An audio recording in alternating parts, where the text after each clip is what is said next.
Assalamu alaikum. Habari ya asubuhi. I'm fine both Arabic and English. I mean, Swahili. First of all, congratulations to all the fellows for last night. I think it was great, and we appreciate the moderators, Team Ethiopia, Team Congo, and I think Uganda made it. That was so good, and I hope we'll continue with that. All good things we have actually learned this week, practices. Today we'll be joined by one of the most inspirational diplomats that the government of the United States has ever sent to Africa. Ambassador Susan Page is the right speaker for today's session, which is peace and security in Africa. He is the ambassador to IGAD, and you know what IGAD does. She is an important person of that sector. Prior to her appointment, Ambassador Page served as the senior advisor in the office of the U.S. Special Envoy for Sudan and South Sudan. Because of her unmatched love for peace and special insight to African politics, Ambassador Page was the first American ambassador to the world's youngest nation, South Sudan. From 2009 to 2011, Ambassador Page served as the Deputy Assistant Secretary for African Affairs, covering Central Africa, Southern Africa, and Sudan. From 2002 to 2005, Ambassador Page was the legal advisor to IGAD, Secretariat for Peace in Sudan, that actually mediated the comprehensive peace agreement, ending Africa's longest civil war in Sudan. Ambassador Page also served as the regional director for Southern and Eastern Africa at the National Democratic Institute for International Affairs. Ambassador Page holds a special place in the hearts of South Sudanese and the entire Africa for her work on peace in South Sudan that actually ended the 2 years conflict which started in 2013. And now South Sudan is back to normality. Her book on Making the Nation, which I believe some of you might have read, Making the Nation, that is the nation which is South Sudan, is a special book telling stories of success that actually brought people of South Sudan to the 2011 referendum. That shares good images and stories of South Sudanese. That book still sits on my table now, and each every other week actually refer to it and see how South Sudanese came from that long work to have a nation now. On a special note, Ambassador Page is my personal role model and inspirational leader, and this morning I am honored to welcome her to the stage to also inspire you to be leaders in Africa. So may you join us, may you join me to welcome Ambassador Susan Page.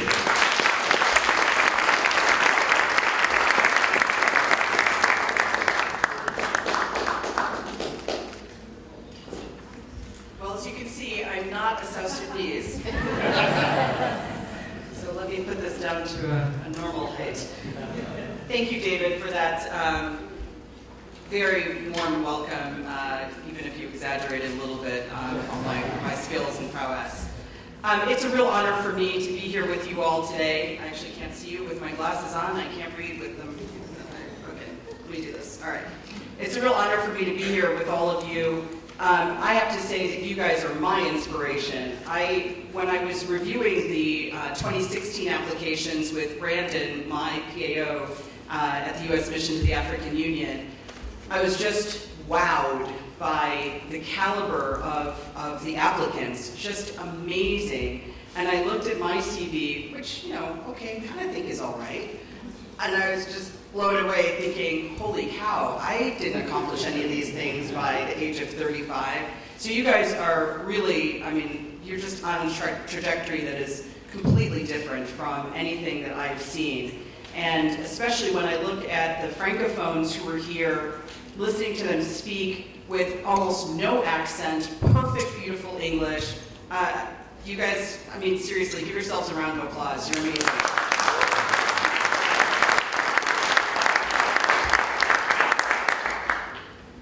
Well, I am going to talk a little bit about peace and security security, but I'm also looking forward to your questions. So I'm not going to take a long time to speak because I want to hear your inputs and how you think young people are making a difference with peace and security challenges on the continent. But as you know, Africa's continued development, peace and security, and advancing peace and security, along with our other objectives for the United States, are really key goals in Africa for the United States. When there is no peace and security, girls and women fail to thrive, opportunities and economic growth are lost, and a country fails to develop to its full capacity, and democratic institutions remain weak. As a chargé d'affaires of the U.S. mission to the African Union, I am fortunate to work in partnership with my African Union colleagues on trying to find durable solutions to the challenges to peace and security on the continent. For instance, enduring conflicts like those in South Sudan, the Central African Republic, and Burundi continue to plague their citizens. Violent extremist groups based in northern Mali, Nigeria, and Somalia are proving resilient, adaptable, and capable of launching attacks across borders into neighboring countries. The United States has joined the African Union in supporting the AU-led mission in Somalia, or AMISOM, by providing airlift and other support to AMISOM soldiers fighting al-Shabaab. In West Africa, we are the largest non-AU member state helping governments fight against Boko Haram and reinforcing their security. We also have U.S. Special Forces on the ground in key countries degrading the LRA. But we know that this is not enough. Much more work is needed. As President Obama noted during his remarks to the African people at the African Union last July, the most powerful antidote to the old ways of doing things is this new generation of African youth. That's you guys. I believe that the role of African youth in addressing these issues must be strengthened, and senior leaders must begin to cede their place to you, our future. I also firmly believe that Africa's rise depends greatly on the role youth seek to play in furthering an agenda that makes safeguarding Africa's peace and security a priority. I know that many of you are working as partners for peace who are enhancing your communities and countries.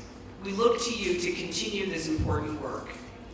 Whether working to promote interfaith dialogue after violent attacks, entrepreneurship as an antidote to violent extremism in Tunisia, opportunities for at-risk youth in Johannesburg, vulnerable to the influence of gangs, or empowering young women in Kenya, or social justice in Accra, Ghana, young leaders are tackling the pressing challenges of the day.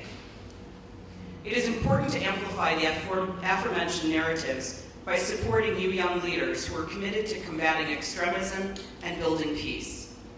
The U.S. government understands the unique challenges African youth face and has contributed to a number of initiatives on the continent that seek to provide space for emerging leaders to collaborate and share best practices. Just to mention a few, and there are many, so I'm just going to highlight a few of them. In Somalia, through USAID's Transition Initiative for Stabilization, or TIS, and Strategic Response Activity, SRA, we support activities that promote dialogue, trust, and enhance partnerships between civilian government officials, community leaders, and civil society on the basis of respect for human rights and accountability. I can speak from my own personal experience on South Sudan. I know all of the work that is going on in South Sudan, and it's USAID, it's the State Department, it's the Defense Department, it's the Center for Disease Control. It's a huge government approach to resiliency. I know some people don't like that word, but if I can say anything, even if it's meant in the best spirit, the South Sudanese people have endured a lot, and the fact that they've come through this long struggle, civil war, and are embarking on reuniting and making peace demonstrates the resiliency that they have, and we're happy to be working with the South Sudanese to make their country not just the newest country, but also a prosperous and peaceful country. In northern Mali, the United States is supporting local efforts to mitigate conflict, promote reconciliation, and address the drivers of violent extremism. In Kenya, we work to empower youth at risk of radicalization through programs like Yes, Youth Can. in which youth are enabled to take a leadership role in initiatives that create opportunities for themselves and for their communities. We are proud of the work accomplished thus far, but also realize that more is needed and more can be done. Your role, your chosen professions, will play a major part in Africa's future. We know that young people, including young women, must sit at the table during peace building and peacekeeping conversations and during boardroom meetings. As Shirley Chisholm, the first African American woman in Congress, remarked during her unprecedented presidential campaign, Black woman, 1972, she said, and I quote, "If they don't give you a seat at the table, bring in a folding chair." So I know from experience that security challenges in Africa are formidable, but with leaders like you all, I'm confident that together we can overcome them. So I want to thank you all, and I'm very happy to take questions. And if anyone even has questions about what came up on the first day with the representative from ECOSOC about some of the issues going on at the African Union, obviously I'm not representing the African Union, I'm representing the U.S. mission to the African Union, but I'm happy to answer questions as well on that. Thank you.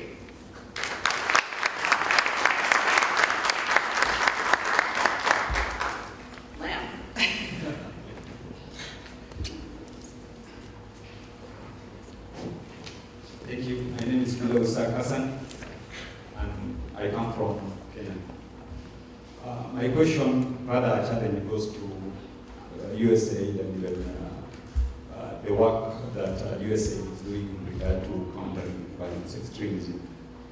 We understand the efforts and we appreciate the effort that US government in general taking in countering violence.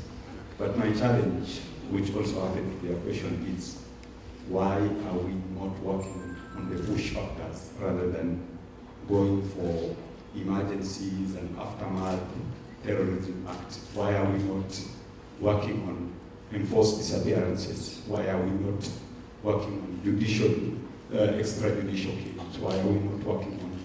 And I've never heard even from US Embassy in Kenya talking about those issues, despite the fact that it's common all over throughout the country.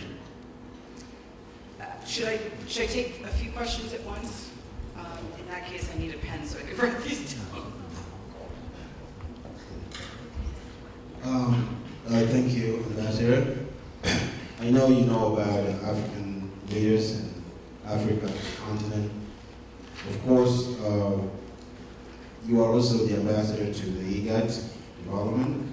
Something yet haven't have quite, got me right, or maybe it's my perception about the African leaders, the people that you are now an ambassador to the IGAD, which is the serious failure of the democracy that most of you are there as anchors. You are there as a foundation to make sure that you cemented those gaps which the African leaders maybe do not have an experience on how they can cement democracy in their country.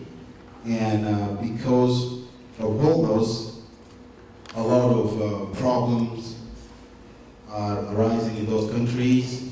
Countries are falling apart. A lot of people become very vulnerable. Poverty can never be mitigated because of such issues. And later on, America as a country and the other Western world always intervene at the last minute to go and save the result of the vulnerable people which are caused by the failure of democracy in this African country. And that costs a lot of money to the American people, and those are taxpayers. I'm quite sure those are money collected from individuals. They are not just from a group or one organization. They are from people who also have dire needs in their own country. My suggestions to you, and also my point why you don't adopt that, was why don't you use that dollar to strengthen the policies in those countries, with basically, not just all the policy, the constitution that governs those states.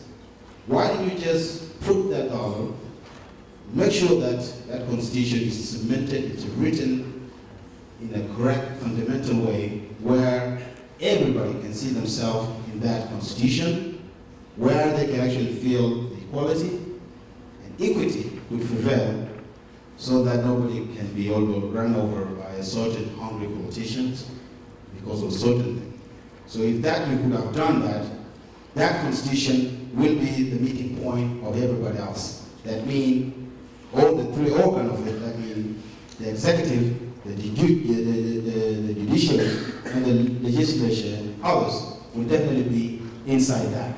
So if you make a mistake, that constitution can actually put you to jail. And I'm sure America has one of that constitutions, and you cannot do anything. You will be in trouble. Why do you do that? And I'm failing to understand.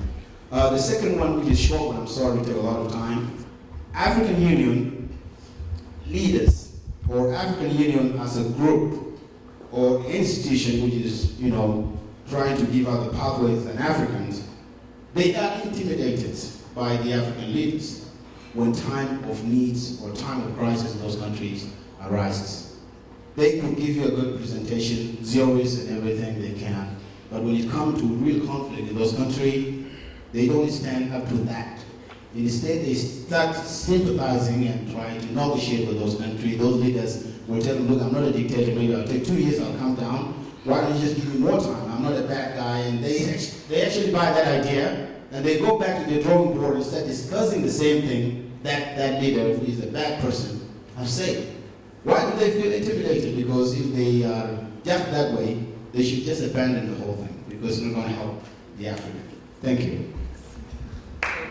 I'll take one more. Yeah, the woman in the back. Right, yeah. Yes. Whose name I should remember, but I forgot again. Cinderella from Uganda. Ambassador, I care so much about the aftermath of war and challenges of post-conflict reconstruction and recovery. And I bring in experiences from post-conflict northern Uganda, which suffered from war for over 20 years. We are struggling, and issues to do with of compensation and reparation of war victims is not under the priorities of the government of Uganda, despite efforts by civil society and the communities to cry out for compensation. The ICC is trying its best, like for the case of the trials of Dominic Ongwen, but we know that politics at play. I would like to find out from you the efforts that the US mission to the African Union is doing to push for compensation, and also ensuring that communities recovering from conflict are not left out. All the NGOs have moved out of northern Uganda, and our region is really not performing. Over 7 in 10 children cannot read and write. The whole generation of young people are gone. Their future is shattered. We do not have anybody to look up to. And I'd like to find out how you push for governments who subscribe to the AU to do something for young people. Because if my generation is gone, then where is the future of northern Uganda? Where is the future of Uganda if we are not cared for? Thank you. Okay, let me take this first round, and then depending on time, I'll look to my colleagues to keep me on track for time. Let me just start with the question about Somalia and why do we intervene at the last minute. I would say that in Somalia, it might be unknown to you, the things that are going on, but we actually have made it pretty clear the different the strikes that we have done on commanders, whether you agree with it or not, that's one thing that we are doing, which then helps the African Union troops on the ground to go in and hopefully hold territory that is recaptured from Al-Shabaab. There are programs that are done through our Somalia mission, through the U.S. mission to Somalia. I can't say that it's perfect, but they are trying to work on strengthening the institutions. As you know, this is a real challenge for a country that has not had institutions in 20 plus years. So that it is something that they are trying to work on and not leaving it till the last minute. I think, as you probably are aware, back in the 90s when the US went in, along with the UN, we had our troops dragged through the streets, and that was an embarrassment to the United States, and we pulled our troops out. Since then, the cycle just continued to spiral down. Not to say that we would have necessarily been able to do something different, but the cost in lives was deemed to be too much. So what we have tried to do is to build the institutions of Somalia, strengthen it as the Somalian national government, and now what we're doing is trying to push for free and fair elections under the scheme that they have finally adopted, the Gowalde plan. So I think that's one of the ways that they're trying not to leave it to just go in after the fact and try to clean up. Maybe that's unsatisfactory, but if you're here in Kenya, I would urge you to speak with the representatives from the U.S. mission to Somalia if you can. Okay. Well, they may have more detailed information. I don't have all of the portfolio of the details of what we're working on, but I know that we are trying to build resilience in the communities, and as I mentioned, some of the programs that we have. So, but it's not only the United States government. What we're also trying to do is have the Somali national government be invested in its own people and not just leave everything to the African Union or other nations. On IGAD and the African Union, let me just say that the African Union has regional economic communities. So in the sense that I'm the representative to the African Union, yes, IGAD falls under that, as does the East African Community, but I'm not sort of the direct responsible to IGAD or the individual RECs, as we call them, the regional economic communities. However, let me try to address some of your issues, Lam. I think using our money, using our dollar to try to strengthen institutions, constitutions, this is exactly what we do. So these may be the sorts of things that are not always seen. I remember, just as an example, in South Sudan in particular, everyone comments about the road that we built to, the Juba-Nimale Road, which is wonderful, something you can see. But what they don't often see is the number of advisors that we put into institutions, and we struggled mightily to try to convince the president, the authorities, legislative bodies, to actually really get this new constitution through long before the Civil War broke out in December of 2013. But we encountered a lot of resistance. And that's where the rubber meets the road, where an outsider can only do so much. Even insiders can only do so much. If the will isn't there, or the political responsibility, and I had a number of conversations with people on this subject, because we did help with the Constitution right after the CPA was completed, with drafting assisting, not drafting, but helping the South Sudanese, bringing the people together, and even my conversations with the head of the Constitutional Review Commission, and he was not interested in listening to people who were uneducated, who couldn't read or write, and I said, but this is the chance, this is the opportunity to hear from all of the people. They may not be able to express what they want in legalistic terms, but people do know what they want. And even encouraging a little bit more activism on their part so that they could really go out. And the feedback we kept getting was, we need more vehicles. Yes, you do need vehicles to go out, but that's not the only thing we wanted to strengthen how you go out and get the views of the people and then bring that back. This has been the case in lots of other countries. South Sudan, unfortunately, in that regard, is not unique. And there were lots of civil society organizations, women's groups, youth groups, really trying to push that issue with the government. And unfortunately, here we are, X number of years later, the mandate expired, had to be renewed, it's expired again, now it's been renewed under the new arrangements. So these are the kinds of things that we do try to work on, and in particular, strengthening the institutions, because if you can have strong institutions, you can run interference between, the people who run amok in any government. Just as an anecdote, my husband's brother came to visit, and he's from Africa, and came to visit us when we were in the U.S. And he looked around and he said, your president is really quite weak. He has no powers. If the Congress doesn't allow him to do something, he can't do it. That's right.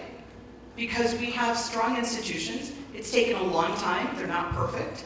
But that's what we have tried to build up, is the checks and balances. And that's what we're trying to encourage, not just in Africa, but all over the world, is to build those institutions. Why are they intimidated, the African leaders? Because they know what they've done. I think that's as straight as I can say it. They know what they have done in their own countries, and they don't want to be having another force inside their countries, because they don't want, if I go into Burundi and say, do this, don't do that, what's going to happen when I start doing something, or they were silent when I did already do something? So I think that's the bottom line. And I do believe that the African Union leadership, as in the presidents of the countries, they struggle still with that difference between the OAU, the Organization of African Unity, which really relied strongly on sovereignty, sovereignty, sovereignty, stay out, and the transition to the AU, which was meant to be about integration. By and large, the apartheid regimes had been dismantled. And so it was about integration and recognizing that sovereignty does not trump when you are harming your own people, and that the African Union can invoke a particular clause under the Constitutive Act to intervene when it is necessary to save lives. That is what they invoked to go into Burundi, but then the heads of state, as you rightly recalled, said, well, actually, the government doesn't really want this, so okay, we'll try some other method that maybe will calm him down. And again, I think it's largely because a lot of these African leaders have been in power for a long time. They know where all the bodies are buried, and the skeletons are kept, and they are wary of trying to intervene in someone else's affairs when they believe that the same thing could come back to haunt them. On northern Uganda,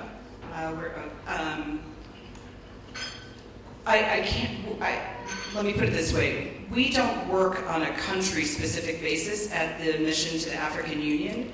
We have our embassy, we have our USAID mission in Kampala that try to work on these types of issues. I will be honest and say I don't know the specifics of all of the programs that we're working on in Uganda, let alone northern Uganda, but I know that certainly what USAID tries to do is to address these marginalized communities, and that's something that they're working on. I don't know, I can't say specifically about compensation, but if it's in a broader framework of the work that they're trying to do, that would be something, maybe not specifically compensation, but trying to integrate people, especially those who've been affected by the LRA, trying to bring them back into the community, and recognizing how difficult that is for the communities to accept them, and working with the communities, with religious leaders, with local leaders, community leaders, families, parents, aunts and uncles, grandparents, to say, this person was taken against their will. They didn't choose to go join Joseph Kony or to be married to him or his commanders. They want to come home, and they want to feel as if they are not at fault. It's hard work, because you know how societies react. It's the same in Nigeria and other countries. Boko Haram kidnaps people, and they force you to do something, and you become part of something even if it's not your will. So we are working on along those lines, but on the specifics regarding compensation, I would have to turn you to USAID and others in Kampala. Do I have time to take another round? Yes, no? Who's doing that? 2 more rounds?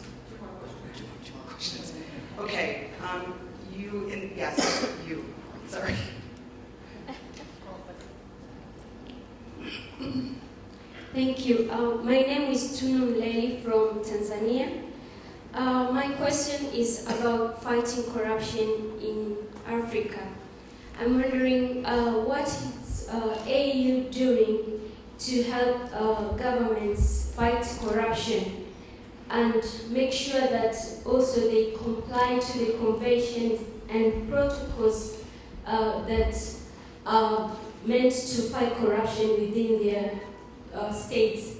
Because I believe where Africa is now is because of corruption. And to me, I think even terrorism and other violence that's going on in Africa, it's because of corruption. Because who is bringing into these countries guns and all these bombs that, and all these attacks that are happening? Who is doing that?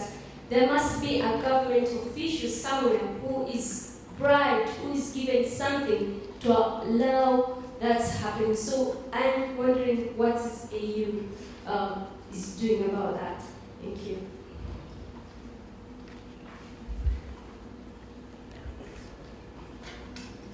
Good morning, Ambassador.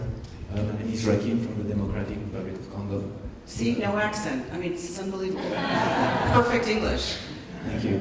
Vous pouvez m'aider aussi de parler parfaitement français? Je vais essayer.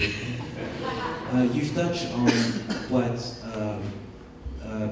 the role that the US is doing in various parts of Africa, but not the DRC. And I wanted to ask you a question with what's going on right now in Bunia, in the DRC. I wanted to find out, what is the role of the US, and if you have a plan for that, and if you have a way to address this with the government. Thank you. Okay, I'm told, and I see this, there's this thing up here, you guys don't see it, says time's up. And it's in big red letters. I feel like I've gotten a red card, you know, and I'm going to be thrown out. So I will try to be reasonably quick. Let me start with fighting corruption. You know, corruption really is a cancer in our societies. It's all over. People like to think that there's no corruption in the United States, which of course is not true.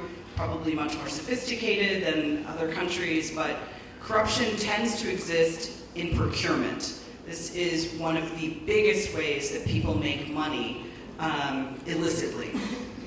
The African Union, through the African Union Commission, has charged President Mbeki, former South African President Mbeki, with looking into illicit flows of funds, of money. It's not exactly corruption, and some of it is corruption, but some of it is literally just illicit money going to sort of terrorist groups. So he's been working on that and has been traveling around trying to keep it in line with the protocols and conventions that exist. Not all countries have signed up to a lot of these protocols on democracy and governance. The AU does have a charter. It's been ratified by a number of governments, but by no means even, I don't think it's even reached half of the governments in the African Union. Maybe slightly over half, but certainly it's not all 54 have adopted even that charter. So I think we have a long way to go. And every time these are the types of issues that we try to tackle, of course people have financial interests and, you know, their houses in all these different countries at stake, so it becomes quite difficult. One of the things that the US is doing, and I can't speak so much just for the big AU beyond the illicit flows, but one of the things that the United States has been doing is through our Department of Justice, we actually have the anti-kleptocracy law. And so we've been able to go after some leaders in governments, not necessarily presidents always, but sons of presidents, and other high-ranking officials.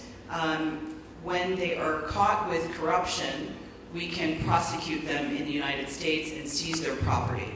So this has happened in a couple of places and is one of the tools and mechanisms that we use to try to go after, you know, getting at the root, because if you can get some of those big leaders, then people get the message and say, ooh, if they could get the son of the leader, maybe we better be a little bit careful and cautious.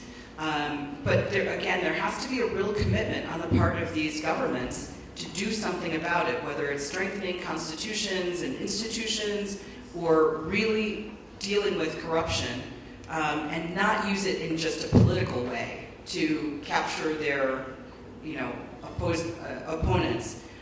That's where I think the struggle really is. Let me just make one comment. You mentioned also bribes with weapons coming in and whatnot. Governments have the right to buy weapons, and that's part of self-defense. It's not illegal unless there's an arms embargo. And that's where oftentimes it's not even just that they're taking bribes to bring stuff in. They may be taking bribes to get something more, but it's a legal activity, and that's where some of the trouble lies. So one of the areas that we've worked on in a number of countries is trying to strengthen budget systems so that you don't have all these offline purchases of equipment, even if it's legal, but you want that to appear in your budget that's presented before the parliament. So we've been trying to work on things like that in a number of countries and strengthen their procurement systems so that at least you have transparency. It doesn't catch everything, but it catches a lot more than if no work was done in that area. But again, it does require the commitment of leaders to actually abide by that. And you see it now happening in some countries. You see it with Magufuli, you see it with Buhari.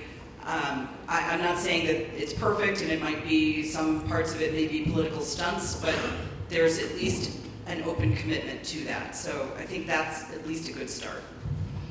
With respect to Congo, DR Congo, I think they're really telling me to get out of here. I'm not going to speak so much about Beni, but we are really concerned about DR Congo. We see the elections that are supposed to happen in November, knowing that is looking more and more unlikely. I think for the African Union, this has become a real challenge because after their basic failure in Burundi, which was something that they saw coming, and they tried to do something about it, but this is where both regional blocs and bigger blocs really play a big role. And countries have their own fingers in neighboring countries, and they have their own desired outcomes. It's not as if it's only the West that intervenes or does something when it suits our purposes because we have interests, whether financial or otherwise. Every country does that.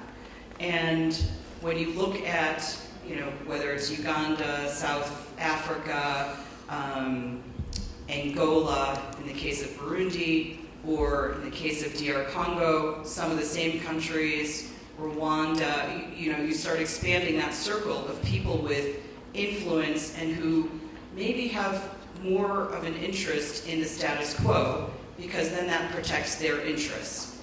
They might like a different leader, but at the same time, maybe we're better off with this one that we know who is at least keeping my investments safe in quotes, than somebody new who comes in and I have to build up new ties and relations with that person that I don't have the same kind of links with and the branches that go out. So, I know that we the United States have been meeting a lot on this, but we have tried to let the African Union be in the lead. It's not our region. Africa has consistently said for the last several years, African solutions for African problems, and we get real pushback from when we don't follow that pattern. But at the same